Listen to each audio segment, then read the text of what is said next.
Hello, everybody. It is the final week of Edinburgh Fringe. Is it the final week? It is. Dun, dun, dun. There are 4 days left. 4 days left, and it's my last day in Edinburgh. I'm getting a train at 4 o'clock this afternoon, but I've managed to squeeze in a chat with 2 amazing artists because we absolutely loved their show and just couldn't go without talking to them before we left. Pippa has gone back to work, so we're sending our love to Pippa back in London. I think she was quite glad to get out of the Fringe bubble. So, without further ado, would you like to please introduce yourselves? You want to go first? Hello, I'm Brigitte Aphrodite. I'm the writer and a punk poet of Parakeet, and I play a bird underscorer in the show. And pronoun is she, her. Thank you. Lovely. My name is Tiwo. I am the lead performer in Parakeet. I'm also a poet and sometimes model. True. I do a lot of creative things, but my pronouns are they, she. Cool. Thank you very much, both. What's Parakeet about? Well, it's about a young girl who's 17 who has moved from London with her mum to Margate in Kent under quite shit circumstances. And the only thing she recognises is the parakeets that she recognises from growing up in South East London, and she takes solace in those. Yeah, she does. And that's your character? And that's my character. Yeah, she's really into birds. She's a bit of a wild card. She's in her head a lot. She's a dreamer. Sometimes her daydreams spill into like her reality, so she genuinely thinks like one day she might become a bird, that she'll get to join the parakeet gang, or the parakeets will join her. But she loves to sing, but she doesn't really tell anyone about that till she meets these 2 girls who turn out to then become her best friends later on in the story, and they start a punk band together, and that's where she finds like, oh, her bird daydreaming can be of use, because now she has a band and they are called the Parakeets, and they're trying to change the world one punk song at a time. And the show's sort of tagline is punk with empathy. Yeah, which empathy is the new punk. I just love it so much. It really like sums up the atmosphere of the show, because it's properly punk, feels properly raw and loud and raucous, but it's such a warm, like friendly, loving atmosphere as well in there. Yeah.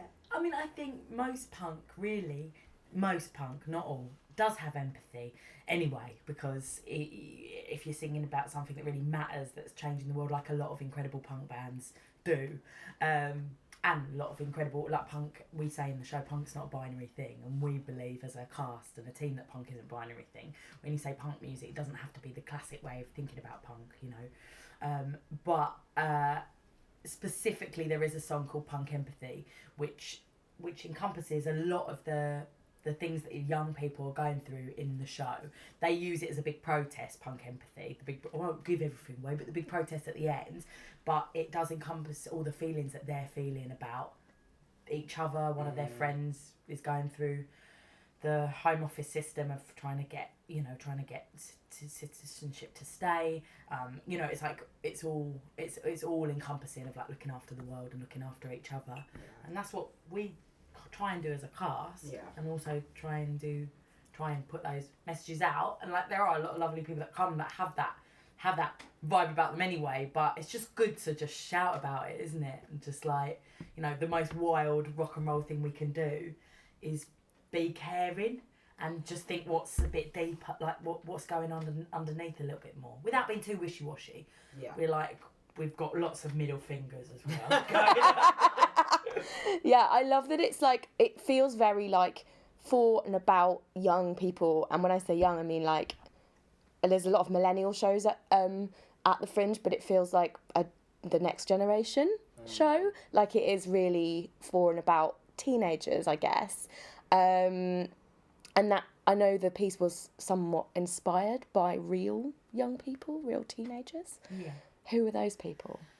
Well, since My Beautiful Black Dog, our last punk show that was about mental health, and a little bit before that, me and Quiet Boy, the composer, had started started mentoring through first of all Arts Emergency, and then the Egg Tooth Project in Hastings, which is an incredible project, and then Gulbenkian and Kent Refugee Action Network and Pie Factory Music in Margate. Lots of different youth groups, lots of different ages.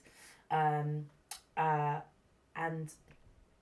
me, the next thing that I really wanted to sort of start writing about, and I just started writing about, was like a younger voice that wasn't my own, and that was the first time I'd ever done that. I've always written for myself, and so I was being hugely inspired by, and so was the composer, by some of the young people that we'd been working with. And there's no verbatim in the piece, but it's like something about the spirit. And because we were doing it weekly, like sometimes I was doing it like 4 or 5 times a week, different groups, they were sort of really, their energy was really seeping into me. And I feel like I don't really grow up anyway mentally. I mean, my hair gets grey, but it's green at the minute and stuff. Obviously you can't see, but I've definitely got, I don't know why, I've definitely got a young spirit. Yeah, I don't know where that comes, but it's always that. And when I was a teenager, I grew up in Bromley, and I just like literally used to wear short skirts, queue up outside the townhouse, get my boobs out. I mean, not out, but like get the cleavage on and walk around shopping malls. Although I did still have a big heart, but I didn't know where to put any of the anger or any of that, any slight bits of activism that I felt. It was in the 90s. We weren't half as switched on as the young people today, and so meeting all these different young people from different demographics going through different things, but they were all activated, you know, in different senses, and so really the show formed from, and we did workshops as well with some young people too, to make sure that what we were writing was kind of like felt right. And then the amazing thing about meeting Michelle, actually, I instantly was got this warmth from them, and loved what they were wearing. And then they did an audition, and they really smashed it. And but then afterwards we knew that like Michelle was really the part, and also Michelle was a poet in her own right, and I was geeking out watching their videos and like, oh my god, they're so cool. And then we worked with this amazing project called the Grit. Me and Gaz did a workshop called the Grit School, which we do a workshop with every year. And then I stalked you on Instagram and then saw that you did a workshop with the Grit School. You were like a mentor for like people like slightly younger than you as well. And it was so, I was just like, you sow the right spirit for the piece, and you do act as a mentor. Aligned. Yeah. So it was like, yeah. So where's the Grit School based? They're in Brixton.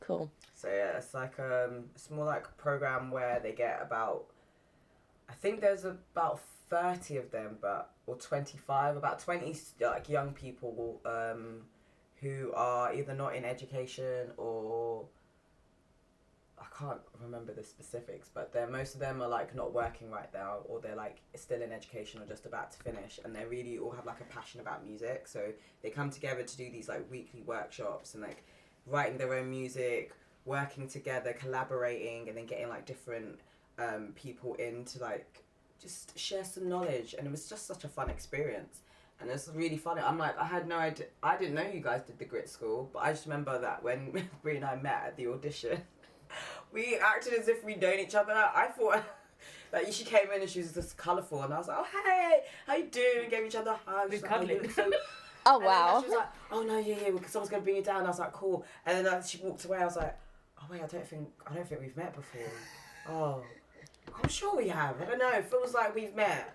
I don't Maybe think we have. in another life. Maybe in another life. So yeah, as soon as we finished that audition, I just called up my agent and I was like, so could you possibly like just cancel whatever it is I was booked in for already? Because I think I've got it. I think I want to do that way more. And she was like, yeah, no worries, done. And then literally like a couple days later, she's like, I'm just gonna like give them a nudge so they know that you might have another job. And she was like, yep, same day. Yeah, they want you, babe. And I was like, yes, we're going to Fringe.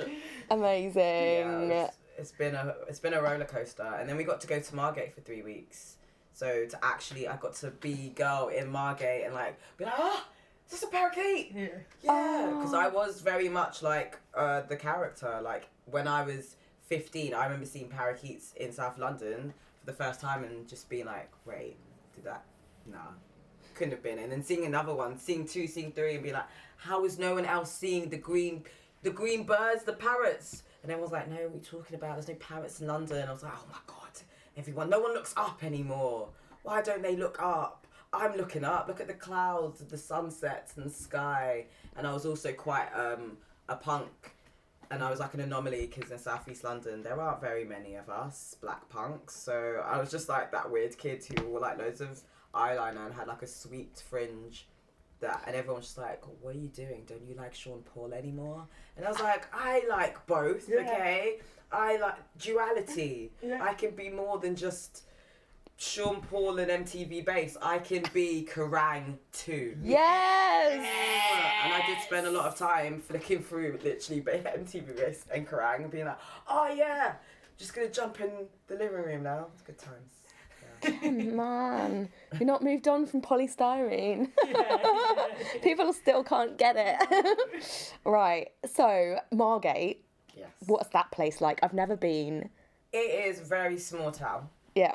It's quite charming. It has its charm. Obviously, like it's not like the hustle and bustle of London. You're not gonna get all these. You're not gonna get all the clubs and the bars. Like something's happening every night. No. It's not like that at all. It's very selective, but they have amazing sunsets. Oh my gosh, sunsets that will blow your mind. Literally look like they were something out of a painting. I've seen the clouds. I saw the clouds do some magical things, and then I actually witnessed a lightning storm. Like, I was like, oh my God, I did not know that lightning could shoot into the water like that. I was like, what? Never seen this in London in my life. So I was literally at the window for like 2 hours one night. It was storming and there was just lightning going and like the thunder was literally like shaking the windows and I was just there like, wow. Over the sea. Over the sea. And all the things in the show are actually, they're again, it's not verbatim, but it's like it's everything that happens in Margate. So we talk about a lightning storm at one point, and the sky a lot, and there's a beach rave that happens every year. I missed. We just missed it. It's okay. To go back next year. Next year. Clearly. Come and stay with us. Pin it in my calendar for now. And that happens in the show where all different age groups sort of get together on this beach just a bit further down, and then the serious topics of the show, not the stuff politics, that the politics it is happening. The nature, the birds and the trees.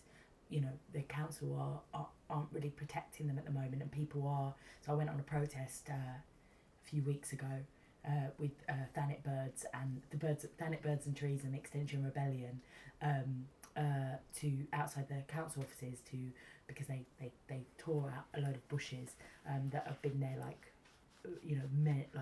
like probably hundreds of years, and the flight path of the birds was specifically not the parakeets, but was specifically there was nesting birds in there, and so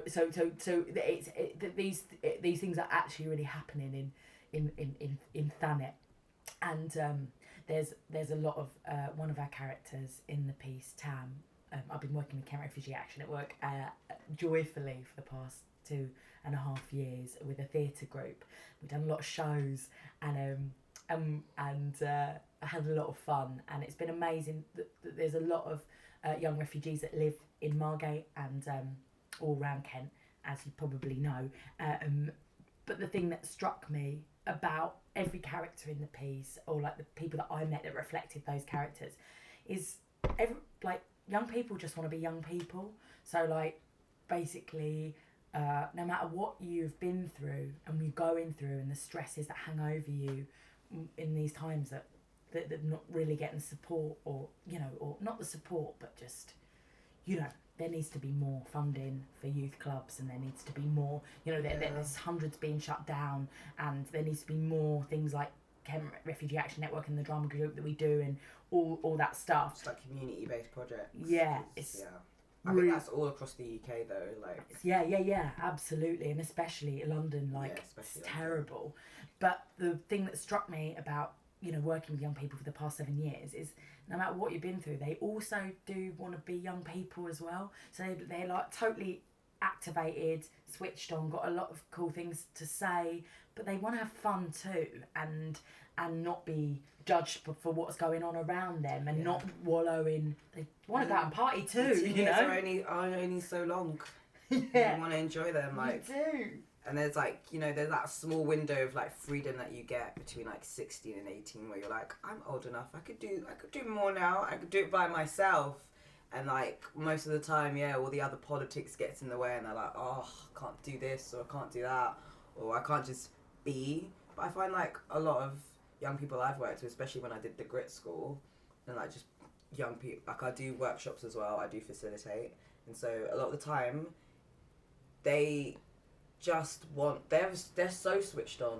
Like I remember I did a play called at the Bush Theatre called And the Rest of Me Floats, and some of the days like matinees would be like for a lot of secondary school students to come, and I met girls in year 9 who were like, yeah, I'm out, and I was like, what?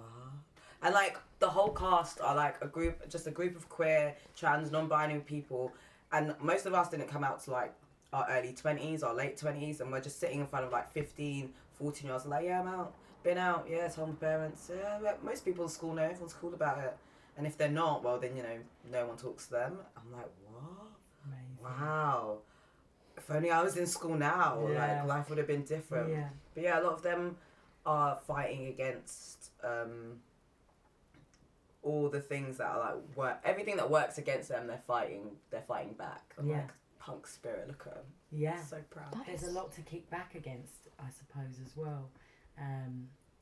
There's a lot to be angry about. Yeah, there is. But I like how you can kind of, especially what the show channels is, that you can be angry and have fun at the same time, and you don't have to separate the two. You don't have to be like, now I'm doing my serious politics talk and now I'm enjoying myself and having a party. It's like you can literally combine both things. It's like meshing of worlds. Yeah, and you don't have to, because you don't have to know everything to be able to stand up for what you believe in. Mm-hmm. And that's actually right in the show, something that I really wanted to get across, because when I've always felt too thick for this world, because I'm really, really dyslexic, so or too thick to use my voice. But actually now I'm a woman, I'm not too fucking thick. I just communicate in a different way. That's right. And there's a lot of young people that are not like that can articulate themselves really well, but also there's others that feel stuff, and if they're given the time and the space to be able to communicate it and not say, oh, that's silly, or you don't know everything, so you can't, that's naive. No, it's a beginning, and our piece is about the beginning of a journey. So there's idealism and a lot of hope there, and a lot of not jaded yet, but that's the point. Like, get your band together, scream your political lyrics or scream what pisses you off, like make a fanzine about your favourite band but also your politics.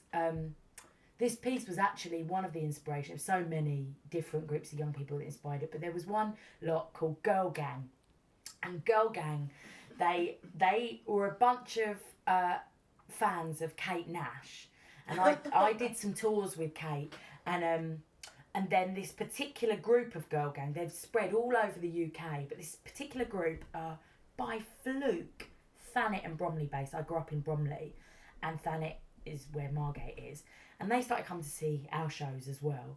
And then we did My Beautiful Black Dog, our last piece of gig theatre about mental health. We did it at the South Bank Centre. And they contacted me online. They were like, we would like to have a political fanzine workshop chat meeting with you. And I was like, okay, all right, after the show. So I was sat down with these, 10 incredible young women and non-binary people, and they were all from Bromley and Thanet before we even moved to Thanet, I think. And they were just, I didn't really do anything. I was just sat with them. And I was just like, they were just talking about that they were in the last year of school, and they were just knocking about all the things that they felt about feminism, and they felt about like the way they were treated by their teachers, and they were like brainstorming what their fanzine would be. And then I just like was like, oh, now just try and ask your local businesses to get free printing, or like your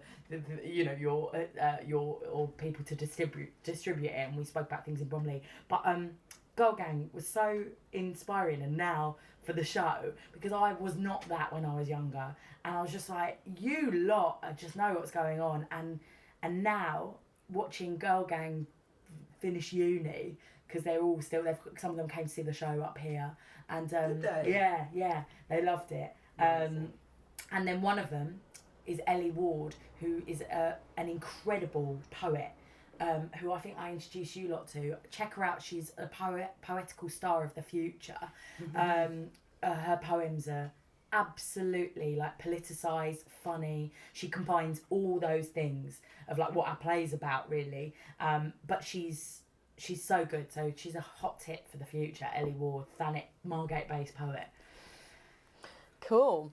So what's it been like bringing something that is so local to Thanet, bringing this story, bringing this punk explosion up to the crowded space of the Edinburgh Fringe? How have you found the experience of Edinburgh? Michelle? How have I found it? Well, it's my first time doing Fringe, so it can be very overwhelming. It has been at times quite overwhelming, and not so much being at Summer Hall and the Roundabout, but just like the wider Fringe. It's like, oh wow, there's so much going on everywhere. Like, I think I was by the Gilded Balloon the other day, and I literally was just like, no, and I was with like two friends, and I was literally like, quick, run back to Summer Hall, run, the silent disco people are coming, go. Oh god, the silent disco. It's like, it's fun to watch them from afar, but when they start getting closer, you're like, oh god, they're coming, oh, we're about to be trapped, and that's that. So that's like basically a summary of Edinburgh altogether. But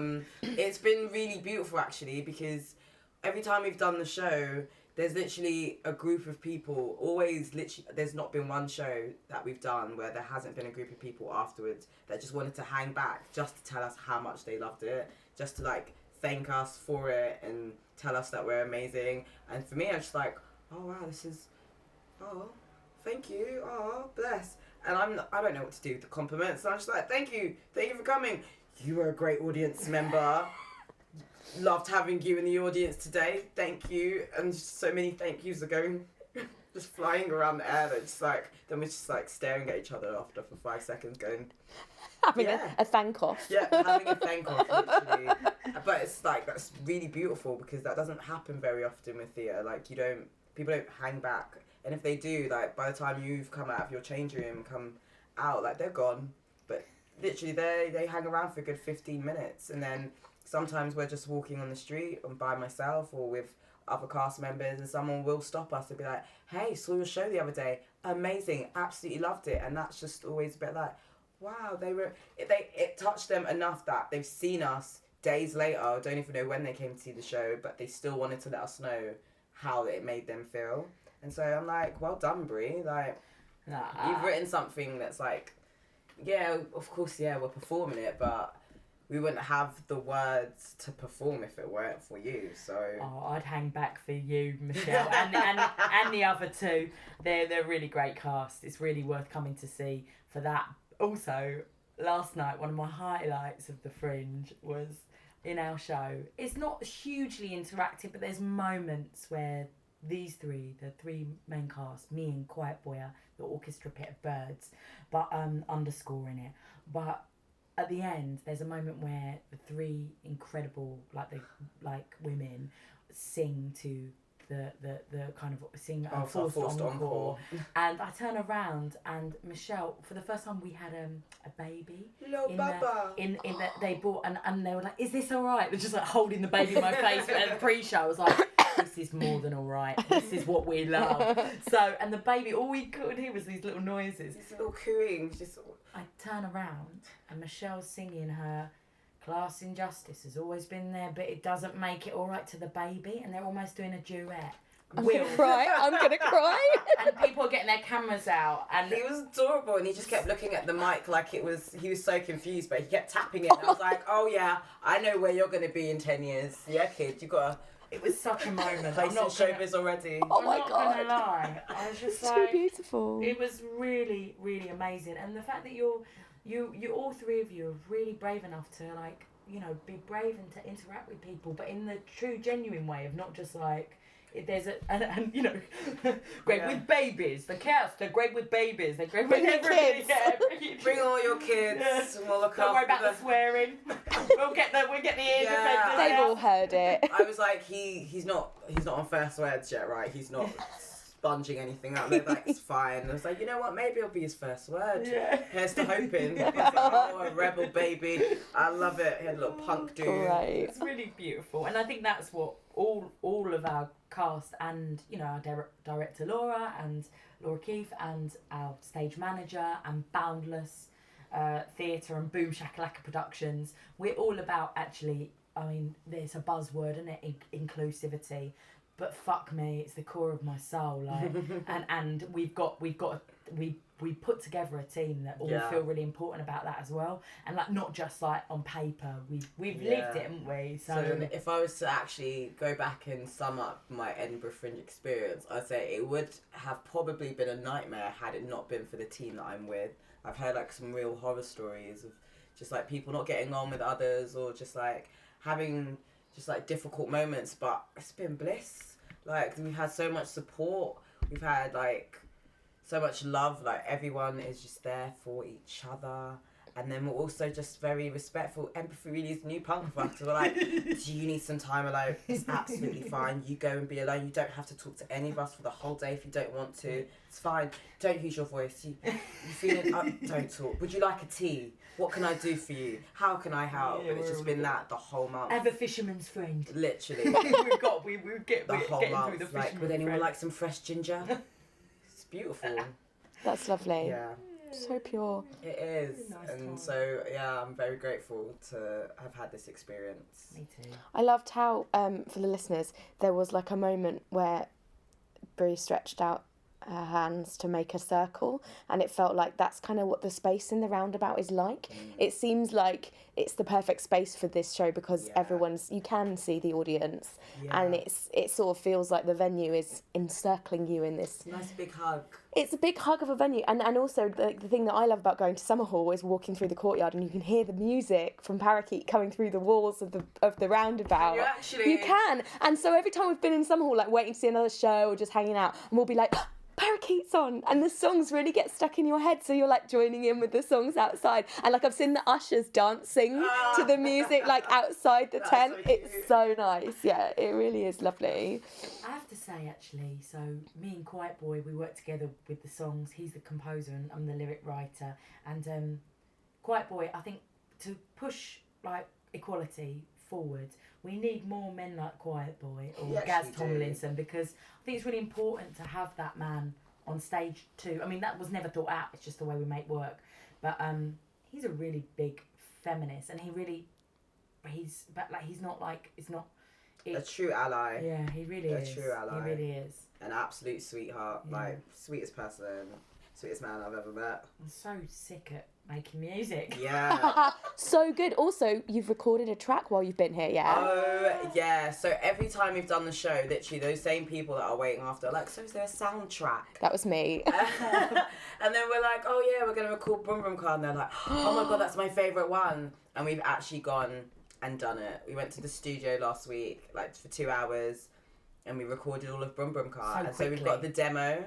We've got the demo ready, and it sounds pretty great. Obviously, I cringe because listening to your own voice back is just like, oh God, but it sounds amazing. Great. I love it. And like, I'm ready. Everyone's ready to jump around in their room to Brum Brum Car. Need the album, please. It's coming. Great. The album's coming, and also after Edinburgh, we don't know what the plan is, but I definitely am interested to see how the small steps to activism, the manageable bite-sized activism in the show, I really want to take that further than the theatre space. So I think Netflix should basically offer us a deal.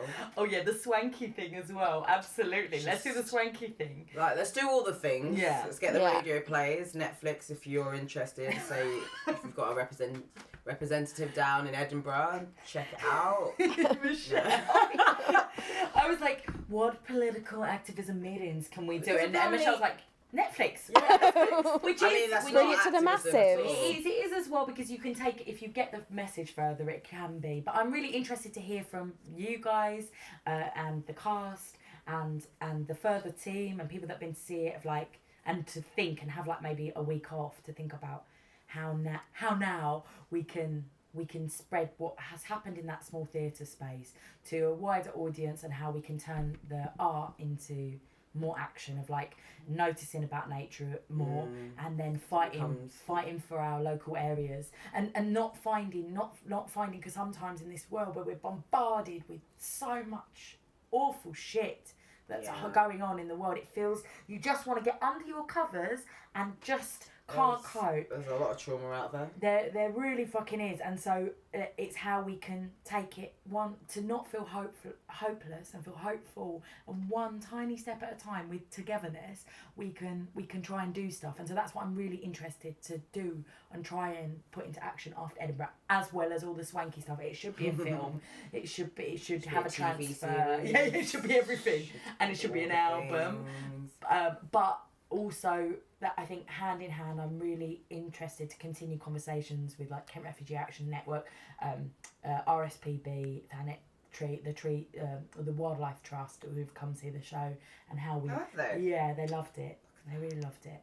And so how we can continue in those small steps of activism. It's like creating a community, basically. Yeah. Creating a community, creating a movement out of Parakeet. Yeah. Because it's more than it is more than just a theatre piece. Like, there's real messages in that like transfer over into like real life, and so there's no reason why it shouldn't continue. Yeah, and also the younger, like the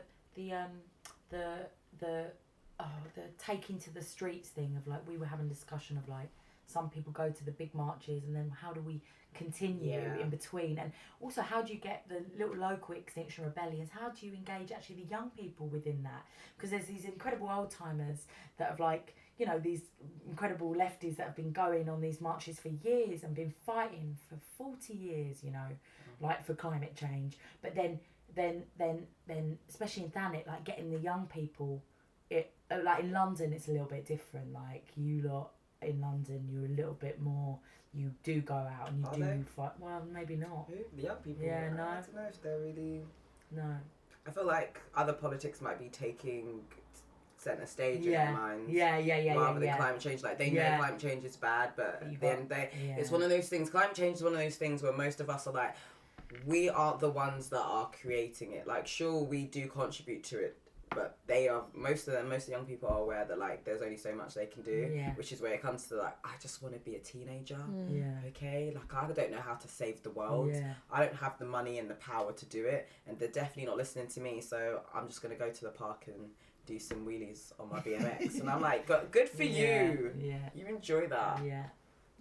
Yes. BMX isn't hurting the world. So no, they're not. That's a very healthy hobby. It is. Very fast. What are your top tips for Edinburgh Fringe if anyone's looking out for shows to see once they go on tour, go to London, whatever? Shows that are amazing. Pink Lemonade, Michael Johnson. Incredible, like solo show. But I watched it on the day they had a BSL interpreter, and I do not know what...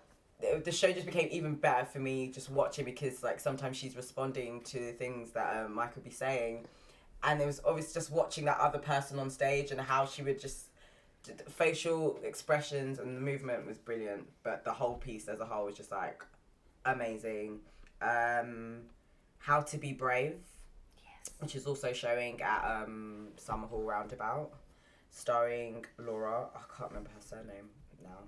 Damn it. They're what they call dirty protest theatre. Yes, amazing piece. Another solo. There's Out by Rachel Young at Summer Hall, which is just, I mean, theatre and dance in one, and exploring gender and expression. Brilliant. It's incredible. It's an experience, that it show. really is. And Splintered at Bedlam Theatre, directed by Emily Aboud. 5 stars, guys. That's all I'll say. 5 stars. Those are my top 4. Amazing. I would say obviously burgers, but we all know it's sold out because Travers is just a force to be reckoned with. Book for the tour. Yes, that's one that at least it's got a tour all around the country. So there's still a tour coming through, and I believe they're going to be at South Bank towards the end of this year. So I would suggest booking your tickets now because they will be sold out. I'm gonna go see it again at the South Bank, I think, and bring everyone I can. Yeah, that's a good idea.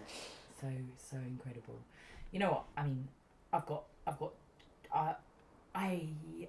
I haven't seen much, and that's really. I'm not Philistine, but I just have to focus. It's really weird, and I'll be honest with you. I really have to focus. It's very strange, but I will give you some of my recommendations. I have seen some. The End by Bert and Nassie, and they've also got another show called One. And if you ever get to see any of their work, the Euro House or Palmyra, they're fucking brilliant.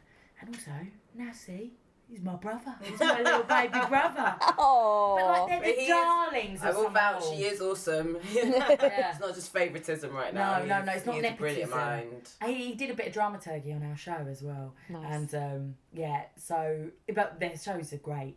Civilization by Anta Theatre. I don't know if you've seen it. I really wanted to, and now it's too late. But it's on my radar to keep an eye out for post Fringe. Scotty, Class, and Fat Blokes. Is it Emma Franklin? Emma Franklin.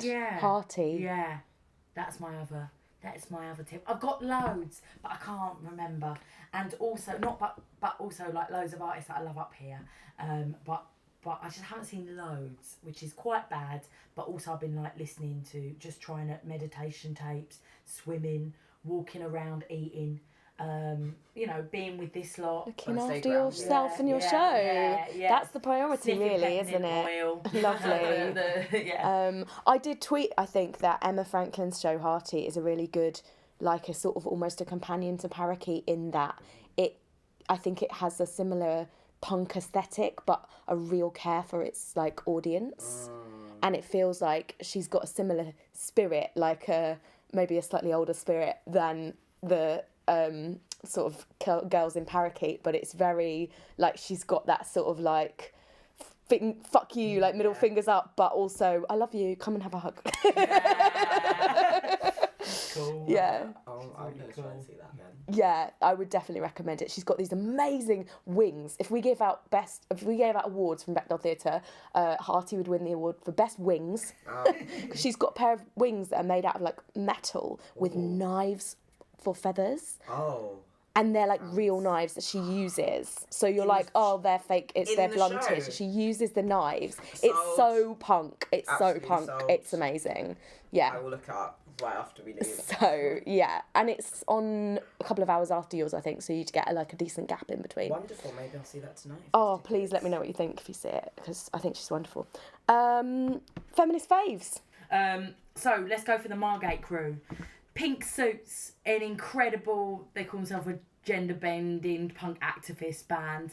I just check them out. You go and watch them live, you are blown away. There's 2 of them. They dance, they sing, they play instruments, they look fucking sick, and they shout about really good things. Self-Esteem, pop indie artist, Margate fam. Period Power as a book. Again, Margate fam, somebody from Margate, Maisie Williams, loads of incredible stuff about periods that you wouldn't know. It's science mixed with just it's just brilliant. I've also got Big Joni as a punk band. I really love that band. The Toots, incredible punk band. Dream Wife, incredible punk band. Kate Nash, always repping that incredible inspiration. Laura Dockerill as a young adult writer and little feminist baby book writer too. Luna Tractors, an incredible feminist. LGBTQ plus pioneers, folk. They call it broken folk, and they're my Margate crew. I think that's it for now. Okay. Sorry. You're going to have to send me a page of links because I'm the one who adds all the links to the website. I am so sorry. Send me those. Send you all the links. I've got one more. Neelam Saredia-Brayley, poet, Kent poet. Oh. I'll send you all of them, I promise. Okay. My feminist faves, Travis Alabanza, because always rep him. I mean, everything they do is just genuinely appreciate. They wrote an article recently for the Metro about the lack of diversity at Fringe, and I'd started a Black in Edinburgh WhatsApp group as soon as we got here because I was like, oh my god, there's not that many of us, and like, what will we do for the whole month? We're all from, and most of us are from London, so this is just like a very different experience. We're like, oh, to be outnumbered, okay. And they wrote a really beautiful article and gave us a shout out. So I'm always here for Travis. Ruth Sutoye, an amazing curator, facilitator, poet, had a project in London called Bald Black Girls. Amazing person, amazing spirit.